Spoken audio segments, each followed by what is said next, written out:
नमस्कार। जगतगुरु भगवान श्री कृष्ण जी के चरणों में कृतज्ञता पूर्वक वंदन करता हूँ। सनातन संस्था एवं हिंदू जनजागृति समिति द्वारा आयोजित धर्म संवाद इस विशेष कार्यक्रम में मैं श्री गुरुराज प्रभु आप सभी का हार्दिक स्वागत करता हूँ। बंधुओं, आज हम कोरोना नामक एक महासंकट का सामना कर रहे हैं। इस भयंकर महामारी पर आधुनिक विज्ञान दवाई ढूंढ रहा है, परंतु अब तक इसकी दवाई उपलब्ध नहीं है। ऐसे संकट काल की स्थिति में स्थिर रहने के लिए हमें केवल अध्यात्म ही मनोबल और आत्मबल दे सकता है, हमारा तनाव भी कम कर सकता है। आज अनेक देशों में डॉक्टर योग ध्यान के साथ साथ ओंकार का जप भी करने लगे हैं। आज संपूर्ण विश्व भारत की ओर देख रहा है।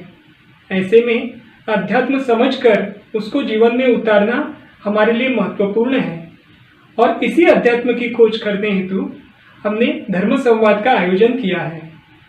अब तक हमने वर्तमान में चल रहे आपत्काल, अध्यात्म, सुख दुख, पितृदोष व वास्तुदोष तथा श्री रामनवमी व श्री हनुमान जयंती आदि अनेक विषयों पर धर्म संवाद किया। पिछले 4 दिनों से हम गुरु इस विषय पर धर्म संवाद कर रहे हैं। इसी विषय को आगे बढ़ाते हुए आज का धर्म संवाद हम करेंगे। यह कार्यक्रम देखते समय आपके मन में यदि कोई प्रश्न निर्माण होता है तो वह कमेंट बॉक्स में लिखकर आप हम तक अवश्य पहुंचाएं। यह प्रश्न लिखते समय आप अपना नाम, आपके गांव तथा शहर व राज्य का नाम भी अवश्य लिखें। यदि संभव हो तो आपका मोबाइल क्रमांक भी वहां पर लिखें। यह हमारा प्रयास रहेगा कि हम आपकी सभी शंकाओं का समाधान करने के लिए यथासंभव प्रयास करेंगे। आज का धर्म संवाद करने के लिए हमारे साथ पूजनीय नीलेश सिंह जी उपस्थित हैं। हम आपका स्वागत करते हैं। पूजनीय नीलेश सिंह जी, आप व्यवसाय से समुद्री जहाज निर्मित क्षेत्र के अभियंता हैं। आपने सनातन संस्था के मार्गदर्शन में साधना कर संत पद प्राप्त किया है, अर्थात आप आध्यात्मिक क्षेत्र के अधिकारी संत भी हैं। आप विगत 21 वर्ष से पूर्णकालीन रूप से हिंदू धर्म के प्रचार प्रसार के लिए निरंतर प्रवास में रहते हैं। आपके पास का आध्यात्मिक तथा सामाजिक क्षेत्रों का अनुभव है। आपके इस अनुभव का लाभ हमें आज के मार्गदर्शन में निश्चित होगा। आइए आज का धर्म संवाद प्रारंभ करते हैं। पिछले 4 दिनों से इस धर्म संवाद के विषय में हम गुरु मंत्र, गुरु दीक्षा और शिष्य इन विषयों पर जनसामान्य के मन में जो प्रश्न निर्माण होते हैं, इस विषय में मार्गदर्शन प्राप्त किया। आज के धर्म संवाद में हम गुरु निंदा, गुरुद्रोह कैसे होता है, इसका परिणाम क्या है, इस संबंध में मार्गदर्शन प्राप्त करेंगे। आइए फिर आज के धर्म संवाद का पहला प्रश्न हम पूजनीय नीलेश जी से पूछेंगे। पूजनीय नीलेश जी, अनेक बार लोगों के मन में एक प्रश्न निर्माण होता है, क्योंकि बचपन में कभी कभार उन्हें उनके माता पिता किसी गुरु के पास से दीक्षा दिलाते हैं और बड़े होने पर जब उन्हें गुरु का महत्व ज्ञात होता है तब तक किसी न किसी अन्य गुरु या अन्य संतों के प्रति उनके मन में श्रद्धा निर्माण होती है। तो उन लोगों के मन में एक सामान्य सा प्रश्न निर्माण होता है कि क्या हम गुरु बदल सकते हैं, क्या नए गुरु करना उचित है। तो आज हमें इसी का आप मार्गदर्शन करके आज के धर्म संवाद का आरंभ करें। अवश्य। हमारे शास्त्रों में इसका उल्लेख है कि गुरु बदल सकते हैं और हमारे शास्त्रों में शिव पुराण में एक श्लोक लिखा हुआ है। वो श्लोक इस प्रकार से है, यत्रानंदः प्रबोधो वा नाल्पमप्युपलभ्यते संवत्सरादपि शिष्येन शून्यम गुरु मुपानयेत। और इसका अर्थ ये है, गुरु के बताए अनुसार 1 वर्ष साधना करने के बाद यदि अल्प मात्रा में भी आनंद एवं प्रबोध न हो तो दूसरे गुरु की शरण में अवश्य जाए। लेकिन इसमें कुछ महत्वपूर्ण सूत्रों पर ध्यान में रखकर योग्य निर्णय हम ले सकते हैं। इससे भी अधिक उचित है कि किसी उन्नत महापुरुष अथवा साधना के दृष्टिकोण से किसी उन्नत साधक से पूछकर यह करना। यदि गुरु द्वारा बताई साधना से कष्ट हो रहा हो तो उसका कारण पूछें। शंका समाधान न हो अथवा कष्ट अधिक हो तो वो साधना बंद कर उस गुरु को छोड़ दें। नए गुरु करने का विचार मन में आने का अर्थ यह भी है कि हमारी अपनी ही पात्रता अल्प है और हम गुरु को दोष दे रहे हैं, अथवा गुरु के प्रति कदाचित हमारी श्रद्धा ही शून्य है। कभी कभी ऐसा भी होता है कि गुरु के बाह्य आचरण जैसे अपशब्द बोलना इत्यादि कारणों से कुछ शिष्यों के मन में संदेह उत्पन्न होता है। ऐसे में अपनी पात्रता अल्प है अथवा गुरु की इस सूत्र की गहराई में न जाकर नए गुरु करना ही सर्वोत्तम है, क्योंकि एक बार मन में संदेह उत्पन्न हो जाए तो साधना उचित ढंग से नहीं होती है। गुरु के सानिध्य में रहने पर यदि लगे कि गुरु के ज्ञान एवं अनुभूति में न्यूनता है अथवा अन्य किसी कारणवश गुरु के प्रति मन में संदेह उत्पन्न हो तो नए गुरु हम कर सकते हैं। तो हम यदि नए गुरु करते भी हैं तो क्या उसका दोष लगने की संभावना होती है? तो दोष लगने के संदर्भ में हमारे कुलार्णव तंत्र में एक श्लोक दिया हुआ है। इस श्लोक में कहा है, अनभिज्ञम गुरु प्राप्य संशयच्छेद कारकम गुरुरन्यतरम गत्वा नैतद्दोषेण लिप्यते मधुलुब्धो यथा भृंगः पुष्पात् पुष्पान्तरं व्रजेत ज्ञानलुब्धस्तथा शिष्यो गुरु गुरुवंतरम व्रजेत। इस श्लोक का अर्थ यह है कि गुरु के अज्ञानी होने के कारण यदि शिष्य के संदेह का नाश न हो तो संदेह का नाश करने में समर्थ गुरु के पास जाने से शिष्य को कोई दोष नहीं लगता। जिस प्रकार मधु यानी शहद प्राप्त करने के लिए मधुमक्खी एक फूल से दूसरे फूल पर जाती है, उसी प्रकार जो ज्ञानार्थी शिष्य है वो भी ज्ञान प्राप्ति होने तक एक गुरु से दूसरे गुरु की ओर जाता है। यहाँ ज्ञानार्थी को प्राप्त गुरु गुरु न होते हुए केवल शिक्षक होते हैं।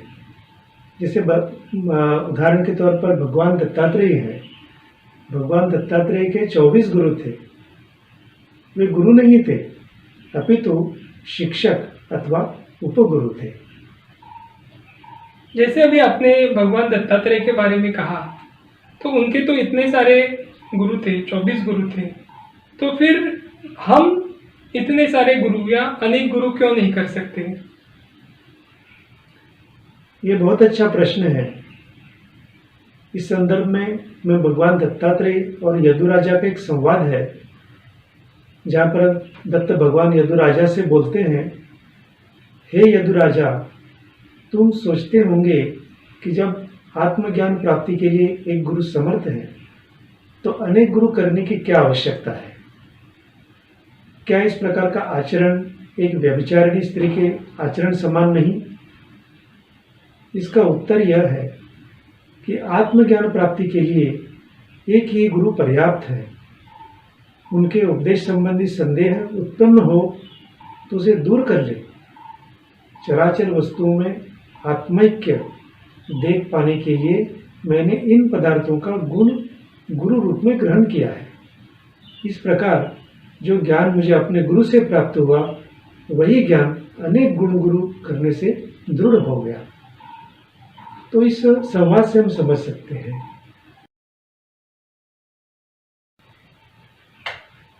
एक प्रश्न पूछने के लिए ऐसा भी है कि यदि गुरु ने किसी को साधना बताई है और वही शिष्य किसी दूसरे संत के पास जाके यदि कुछ साधना पूछता है और वो भी उन्हें कुछ बताते हैं, तो ऐसे में उस शिष्य ने क्या गुरु ने बताई हुई साधना करना ही आवश्यक है या क्या होना चाहिए? एक अच्छा प्रश्न आपने पूछा है। अब एक गुरु ने अपने एक शिष्य से श्री दत्त की उपासना करने के लिए कहा। बताई गई साधना करने के बाद उसे कुछ कष्ट महसूस हुए, कुछ कष्ट होने लगे। फिर एक दूसरे संत ने उसे देवी की उपासना करने के लिए कहा। वो उपासना करने पर उसे कोई कष्ट न होते हुए उसे लाभ हुआ। अब यहाँ पर ध्यान में रखने के लिए आवश्यक बात क्या है, आवश्यक सूत्र क्या है कि किसी पर यदि अनिष्ट शक्ति का प्रभाव हो तो गुरु की बताई हुई साधना करने से आरंभ में कष्ट हो सकता है, परंतु ऐसे में वही साधना करते रहने से कष्ट दूर भी हो जाते हैं।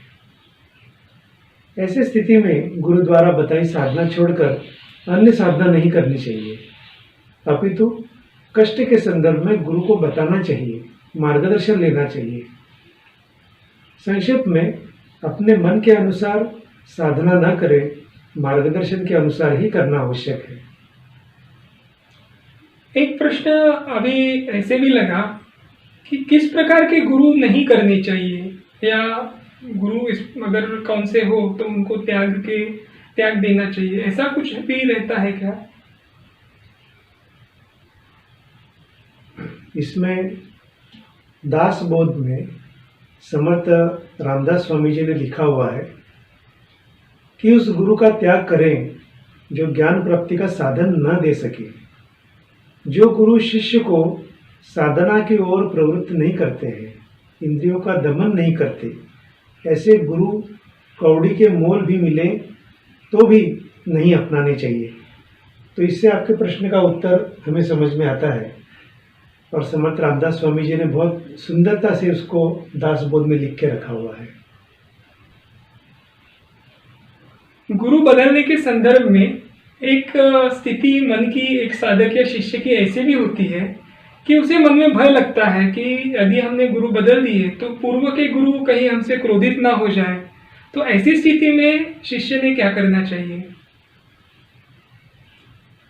अब जब नए गुरु करने पर ऐसे मन में विचार आते हैं तो मैं इतना बताना चाहूँगा कि नए गुरु करने पर पूर्व के गुरु क्रोधित होंगे, इस बात की चिंता बिल्कुल भी ना करें, क्योंकि खरे गुरु का काम क्रोध, षड विकार यानी षड्रिपुओं के तथा आसक्ति से परे होते हैं। उनका हेतु केवल शिष्यों की संख्या बढ़ाना नहीं होता है, इस कारण वो कदापि क्रोधित नहीं होते। जब गुरु खरे नहीं, ढोंगी हो, तो उनके प्रकोप की इसकी ओर ध्यान देने की आवश्यकता भी नहीं है, क्योंकि ऐसे ढोंगी गुरु के पास न तो शक्ति होती है और न उनकी बताई साधना करने से कोई लाभ होता है। हम थोड़ा सा अभी अलग भी पूछना चाहेंगे आपसे। जैसे गुरु बदलने के विषय में हमने जान के लिया, तो ऐसी कौन सी स्थिति होती है कि शिष्य ने गुरु बदलने नहीं चाहिए, ये भी आप हमें बताइए। ये भी एक अच्छा प्रश्न है। कुछ लोगों की कुछ सांसारिक इच्छाएं होती है और इन सांसारिक इच्छाएं तृप्त हो जाए, इसलिए वे गुरु के पास जाते हैं। और सांसारिक इच्छाएं तृप्त नहीं होती है, वो गुरु के पास जाते हैं, सतत कुछ ना कुछ तो मांगते ही रहते हैं। वे लोग भूल जाते हैं कि मन की इच्छा नष्ट करते हुए मनोलय करवाना ही गुरु का खरा कार्य है। स्वयं गुरु ने अपने जीवन में सब कुछ त्याग किया है, तो क्या वे हमें माया में अटकने देंगे क्या? जिस प्रकार अच्छी दिखने वाली कोई बोतल होगी, परंतु यदि उसमें विष होगा तो बालक कितना भी आग्रह करें, कोई माता अपने बालक को वो बोतल उस बालक के हाथ में भी नहीं देगी। उसी प्रकार माया के प्रति इच्छाएं तृप्त या पूर्ण करने का हम आग्रह करते हैं, किंतु गुरु माया के प्रति हमारे लगाव को समाप्त कर हमारा ध्यान आध्यात्मिक उन्नति की ओर ले जाते हैं। इस बात का विशेष ध्यान रखना चाहिए। मन की इच्छा तृप्त न होने पर कुछ लोगों को लगता है कि हमारे गुरु ही योग्य नहीं है, अब हमें दूसरा गुरु करना चाहिए। इस विचार का अर्थ यही है कि हम स्वयं को गुरु की अपेक्षा अधिक श्रेष्ठ समझते हैं। एक शिष्य के जीवन में प्रत्येक कार्य में बाधा आने से शिष्य को कष्ट हुआ। उदाहरण के तौर पर बेटी के विवाह के बाद 2-3 वर्ष तक उसे ससुराल में बहुत कष्ट हुए। एक बेटा विदेश में नौकरी के लिए गए तो वहाँ वो टिक नहीं पाया। फिर जिस आस्थापन में या कंपनी में वो नौकरी कर रहा था वो आस्थापन ही बंद हो गया। 5 वर्ष परिश्रम करने के बाद भी दूसरे बेटे को उनके व्यवसाय में धंधे में स्थिरता प्राप्त नहीं हुई। इस विषय के संदर्भ में गुरु से पूछने पर गुरु ने कहा, साधना ठीक प्रकार से नहीं हुई, साधना श्रद्धापूर्वक नहीं हुई। तब शिष्य के मन में संदेह निर्माण हुआ और नकारात्मक विचार आ गए कि गुरु मेरी समस्या दूर नहीं कर रहे हैं और ये सब उनके बहाने हैं। किसी के साथ यदि ऐसा हो तब उसे समझना चाहिए कि ये मेरी परीक्षा है। ऐसे समय में गुरु के प्रति श्रद्धा घटने न दे तथा और श्रद्धा और लगन से साधना करते रहे। जरा सोचिए कि साक्षात भगवान श्री कृष्ण का साथ रहते हुए भी पांडवों की इतनी कठोर परीक्षाएं हुई, तब भी भगवान श्री कृष्ण पर उनकी श्रद्धा कम नहीं हुई। हमारे जीवन में तो प्रारब्ध भी है, उसे तो हमें भुगतना ही है। ये विचार रखते हुए व्यवहार की घटनाओं में असफलता मिलने पर गुरु नहीं बदलने चाहिए, इसका दोष गुरु को नहीं देना चाहिए। ऐसे समय पर हमारी श्रद्धा की परीक्षा होती है और इस परीक्षा में गुरु ही उत्तीर्ण होने की हमें क्षमता प्रदान करते हैं। इसलिए ऐसे समय पर और श्रद्धा से और लगन से भाव से गुरु ने बताई हुई साधना हमें जारी रखनी चाहिए। बहुत ही सुंदर उदाहरण के साथ आपने गुरु के कार्य के विषय में भी बताया और एक शिष्य को कैसे गुरु के प्रति अपनी दृष्टि रखनी चाहिए ये भी हमें आपके इस उत्तर से समझ में आया। परंतु फिर भी हम आपसे ये पूछना चाहेंगे कि यदि किसी शिष्य के मन में गुरु के संदर्भ में संदेह उत्पन्न हो गया तो क्या करना चाहिए, ये भी आप हमें मार्गदर्शन करें। हमारा मन का कार्य ही विचार करना रहता है। मन में विचार आना जाना ये मन का कार्य ही ऐसा है। इस कारण मन में सदैव संकल्प और विकल्प तो आते ही रहते हैं। इस कारण जब तक साधना करके मनोलय की स्थिति नहीं आती है तब तक मन में संदेह उत्पन्न होना एक स्वाभाविक बात होती है। स्वयं वशिष्ठ मुनि के विषय में भी एक बार राजा दशरथ के मन में संदेह उत्पन्न हुआ कि क्या उन पर भूत तो नहीं चढ़ गया, परंतु उस समय उन्होंने अपनी साधना बढ़ाकर उस संदेह को नष्ट कर दिया। यानी ये हमारे लिए आदर्श उदाहरण है। क्या गुरु की बुद्धि विकारों से युक्त है, ऐसे अगर किसी को लगता है तो इस संदर्भ में शिष्य ने कैसे विचार रखने चाहिए? एक बहुत अच्छा प्रश्न है। हम गुरु के पास अपने मनुष्य जीवन का उद्धार करने के लिए जाते हैं। सबसे पहले इस बात को हमें भूलना नहीं चाहिए और इसलिए गुरु की बुद्धि विकारों से युक्त हो भी तो शिष्य को केवल इस बात का ध्यान रखना चाहिए कि गुरु की बुद्धि से उसके अपने विकार दूर हो रहे हैं या अथवा नहीं। अब गंगा जी महापापिनी होगी पर हम स्नान करते, उनकी गंगा में जाके स्नान तो करते ही हैं, क्योंकि वो पाप उसके स्वयं के नहीं होते हैं, अपितु गंगा जी में स्नान करने वाले अनेक पुरुषों के होते हैं। यह हमें अवश्य ध्यान में रखना आवश्यक है। इस संदर्भ में श्री गुलाबराव महाराज ने बताया है कि गुरु के दोषों की तुलना में विषयों में दोष अधिक होते हैं। ऐसा विचार कर ऐसे प्रश्नों की उपेक्षा करें।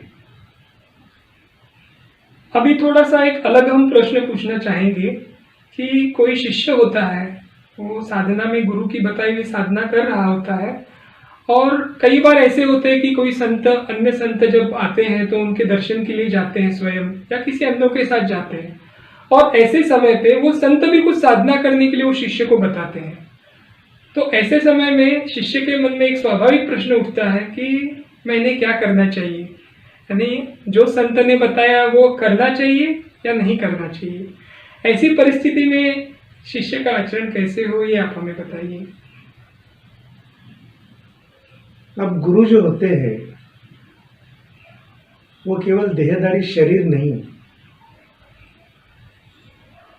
एक गुरु तत्व से वे जुड़े रहते हैं। यानी गुरु यानी केवल देह नहीं, वो गुरु तत्व से जुड़े रहते हैं। इस कारण किसी भी खरे गुरु को हमें देखने से ही हमारी साधना के संदर्भ में पता चलता है। यदि हमारी साधना उचित ढंग से जारी हो तो खरे संत कुछ बताते ही नहीं, कुछ नहीं बोलते। यदि हमें अनुभूति हो कि स्वयं के गुरु ही अन्य संत के मुख से बोल रहे हैं, तो उस संत द्वारा बताई साधना अवश्य करनी चाहिए। हम और एक बात आपसे ये जानना चाहते हैं कि कभी कभी ये स्थिति भी आती है कि गुरु की क्षमता के संदर्भ में मन में संदेह उत्पन्न होता है, तो ऐसा क्यों होता होगा? ये जैसे मैंने अभी बताया कि हमारे मन में कई सारे विचार आते जाते रहते हैं। मन का गुणधर्म ही ऐसा है, संकल्प और विकल्प। साधना करके आध्यात्मिक स्तर 70% पर पहुंचने तक साधना मार्ग संबंधी एवं गुरु की क्षमता के संदर्भ में बीच बीच में मन में संदेह उत्पन्न होता है। आगे ऐसा नहीं होता है, क्योंकि उस आध्यात्मिक स्तर तक ही मन का कार्य रहता है एवं संदेह होना यह तो मन का एक कार्य है। आगे मनोलय होने के पश्चात संदेह उत्पन्न ही नहीं होते। इसके बारे में संत कबीर कहते हैं, सोई सोई नाच नचाइए जेहि निवहे गुरु प्रेम, कहे कबीर गुरु प्रेम बिना कतहु कुशल नहीं क्षेम। इसका अर्थ है 100 नाच नाचने पड़ते हैं तब गुरु का प्रेम निभता है। एक प्रश्न ऐसा भी है कि गुरु मंत्र मिलने के पश्चात साधक को या शिष्य को लगता है कि अभी तो प्रगति ही होनी है, परंतु ऐसा भी होता है क्या गुरु मंत्र मिलने के पश्चात भी अधोगति हो सकती है? यदि हो सकती है तो किन कारणों से हो सकती है? इस विषय पर आप थोड़ा प्रकाश डालिए। एक अत्यंत महत्वपूर्ण प्रश्न आपने पूछा है।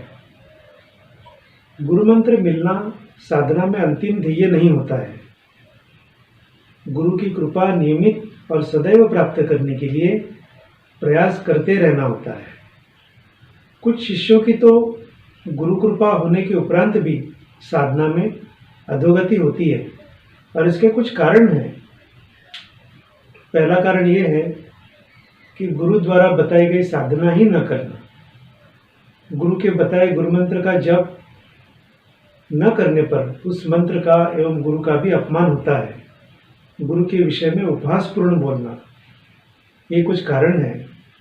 दूसरा कारण ये भी है कि जैसे माता पिता के विषय में हम उपहास नहीं करते हैं, उसी प्रकार गुरु के विषय में भी नहीं बोलना चाहिए। और तीसरा कारण यह है कि गुरु के नाम का दुरुपयोग करना। कुछ लोग गुरु के नाम का स्वार्थ के लिए उपयोग करते हैं, इसलिए भी उनकी अधोगति होती है। तो इसका एक प्रसंग मैं आपको बताना चाहूँगा। मुंबई के एक संत परम पूज्य जोशी बाबा के गुरु बापू महाराज पत्र लेखन हेतु एक शिष्य को पत्र का सार स्वयं सुनाते और वो शिष्य सार के आधार पर पत्र लिखकर शिष्यों को भेज देता था। बापू महाराज यदि कहते कि एक पंखा भेजने के लिए शिष्यों को पत्र द्वारा सूचित करो, तो वो शिष्य पत्र में 2 पंखों की मांग करता था। एक पंखा बापू महाराज जी के लिए एवं दूसरा स्वयं के लिए रखता था। तो गुरु का विश्वास जीतकर उन्होंने लुटने वाले ऐसे शिष्य की निश्चित ही अधोगति होगी। इतना ही नहीं, इन शिष्यों को आगे अत्यधिक कष्ट भी सहन करने पड़ते हैं। अब हम आपसे गुरु निंदा के विषय में थोड़ा सा जानना चाहते हैं। क्या गुरु के दोषों का वर्णन करना ठीक है? और शिष्य की कौन सी ऐसी कृति होती है जिससे कि गुरुद्रोह तथा गुरु निंदा का उसे पाप लगता है। अब गुरुचरित्र के अनुसार गुरुचरित्र में दिया है कि जो शिष्य अपने गुरु के गुण दोष का वर्णन सदा हर्ष से करता है तो वो परिपूर्ण ज्ञान कैसे पाएगा एवं साधना में कब स्थिर होगा, अर्थात ऐसे शिष्यों की स्थिर साधना नहीं हो सकती है। अब शास्त्र में बताए हुए कुछ गुरुद्रोह मैं बताऊंगा। एक है गुरु को मनुष्य रूप समझना एवं व्यवहारिक दृष्टि से उनके साथ आचरण करना। दूसरा है गुरु का महत्व उनकी बाह्य स्थिति से समझना, यानी बाहरी स्थिति से समझना। तीसरा है लोगों के बताने पर गुरु के विषय में मन कलुषित करना। चौथा है गुरु से अनादरपूर्ण आचरण करना। पांचवा है गुरु से मित्रवत अथवा समतुल्य समझकर आचरण करना।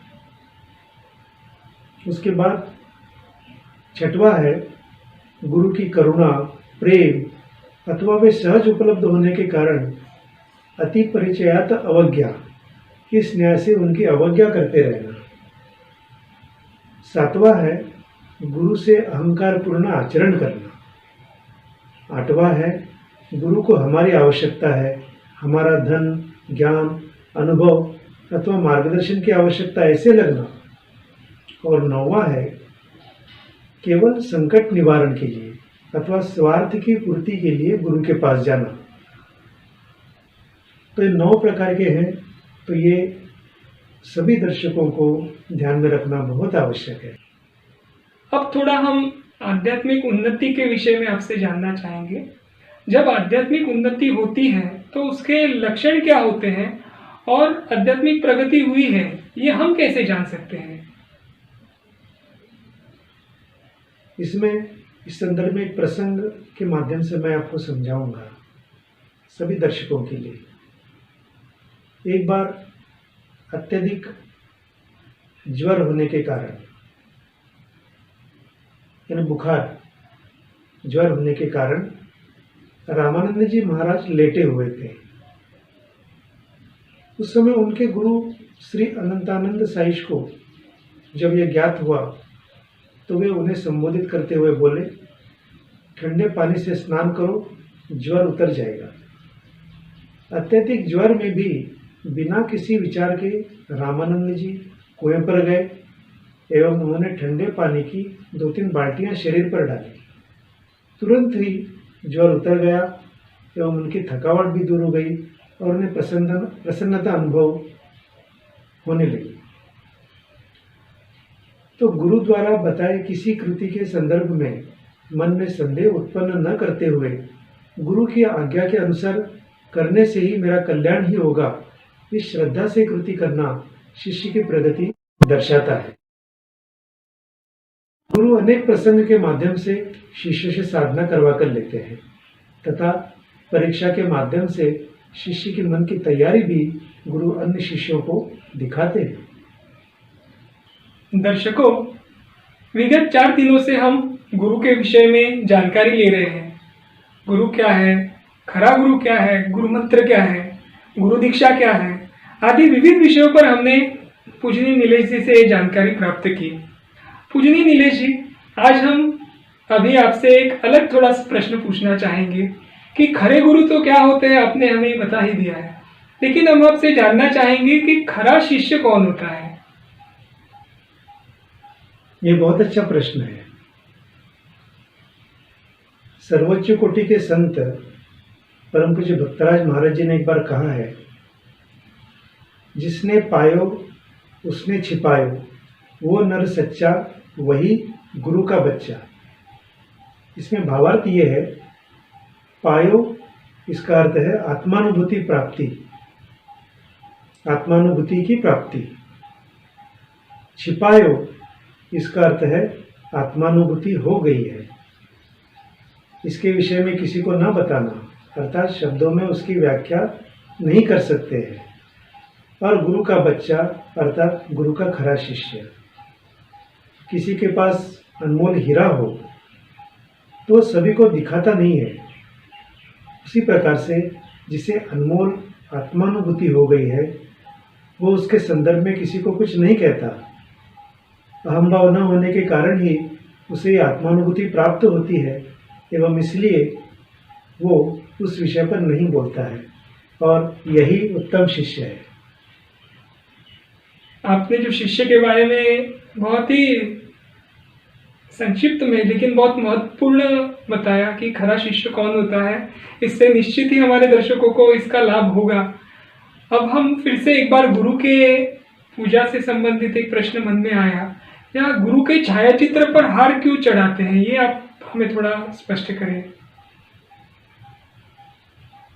जैसे हमने पहले के कुछ विषयों में सुना हुआ है कि गुरु यानी सगुण रूप में स्वयं ईश्वर ही होते हैं, यानी ईश्वर का सगुण रूप है। इसलिए जिस प्रकार देवताओं को हार पहनाते हैं उसी प्रकार गुरु को भी पहनाते हैं। एक बार परतपर गुरु डॉक्टर आठवले जी ने अपने गुरु परम पूज्य भक्तराज महाराज जी से पूछा कि जीवित व्यक्तियों के छायाचित्र को हार नहीं पहनाया जाता, परंतु मृत्यु के पश्चात ही उन्हें हार पहनाते हैं। ऐसे में जीवित संतों के छायाचित्र को हार क्यों पहनाते हैं? तो इस पर परम पूज्य भक्तराज महाराज जी ने उत्तर दिया, उनके गुरु ने उत्तर दिया कि संतों के छायाचित्र को हार पहनाते हैं क्योंकि वे जीवित नहीं होते। इसका अर्थ है वो मृत होते हैं, अर्थात उनका अहम भाव मर चुका होता है। दर्शकों, आज हम अपने आज के इस धर्म संवाद के समापन की ओर बढ़ रहे हैं। अंत में हम पूजनीय नीलेश जी से ही पूछेंगे कि आप हमारे दर्शकों के लिए आज क्या बताएंगे। आज के धर्म संवाद के अंत में सभी दर्शकों को मैं यह बताना चाहूँगा कि कल के संवाद में भी मैंने बताया था कि गुरु शिष्य ये जो नाता है ये अत्यंत आनंददायी, चैतन्यदायी और अलौकिक ऐसा नाता होता है। बाह्य रूप से इसमें शिष्य को परिश्रम करना पड़ता है, परंतु साथ में उसे अत्यधिक आनंद भी मिलता है और वो इस चीज़ को अनुभव करता है। आज साधकों को शिष्य बनने के लिए या इसके संदर्भ में अनेक प्रकार की समस्याएं आती है, अनेक प्रश्न मन में आते हैं और उनका साधना का अगला मार्ग प्रशस्त होने में अड़चनें आती है। इस दृष्टि से हमने गुरु इस विषय को लेकर जो पिछले 4 कार्यक्रम किए, धर्म संवाद किए, वो आप सभी अवश्य देखिए। आपके साथ आपके परिवारजन, आपके मित्र, इन्हें भी देखने के लिए कहिए तथा उसके अनुसार साधना आरंभ करें। साथ ही इसके लिए मार्गदर्शन हेतु सनातन संस्था के द्वारा प्रकाशित गुरु कृपा योगानुसार साधना शिष्य ये ग्रंथ अवश्य पढ़ें। इससे आपके जीवन के सार्थक करने के उद्देश्य से साधना और गुरु प्राप्ति की यात्रा में निश्चित ही आपको मार्गदर्शन मिलेगा। ईश्वर कृपा से हमें साधना समझने के लिए और वो करने के लिए एक अमूल्य समय और अवसर मिला हुआ है। उसका अधिक से अधिक लाभ लें। इन कार्यक्रमों को देखने के बाद यदि साधना के संबंधी आपके मन में कोई भी प्रश्न उत्पन्न हुए हो या शंका हो तो अवश्य पूछिए। कमेंट बॉक्स में अपना नाम, अपना स्थान और संपर्क क्रमांक सहित अपने प्रश्न पूछें, प्रश्न लिखें। आपकी शंकाओं का हम अवश्य ही समाधान करेंगे। धन्यवाद पूजनीय नीलेश जी। आज के इस धर्म संवाद में आपने हम सभी को मार्गदर्शन किया। आइए दर्शकों, अब समय हो गया है कि आज का हम यह धर्म संवाद का समापन करें। इससे पूर्व आपसे एक बात अवश्य कहना चाहेंगे कि इस धर्म संवाद की भांति ही नामजप सत्संग, भाव सत्संग और बाल संस्कार यह 3 कार्यक्रम फेसबुक लाइव के माध्यम से और यूट्यूब चैनल के माध्यम से सनातन संस्था एवं हिंदू जनजागृति समिति ने शुरू किए हैं। आप इनका निश्चित लाभ लें। नामजप सत्संग प्रतिदिन सुबह 10:30 बजे होता है, जिसका पुनर्प्रसारण शाम 4 बजे किया जाता है। उसके बाद यानी बाल गोपाल बच्चों के लिए बाल संस्कार वर्ग का आयोजन सुबह 11:15 पर होता है। साथ ही दोपहर में 2:30 बजे भाव सत्संग का प्रसारण भी किया जाता है और प्रतिदिन की भांति रात को 8 बजे का यह धर्म संवाद लेकर हम आपके पास आते हैं और जिसका पुनर्प्रसारण अगले दिन दोपहर 1 बजे भी किया जाता है। इसी के साथ भगवान श्री कृष्ण जी के चरणों में हम कृतज्ञता व्यक्त कर आज का धर्म संवाद यही समाप्त हुआ, ऐसे मैं घोषणा करता हूँ। नमस्कार।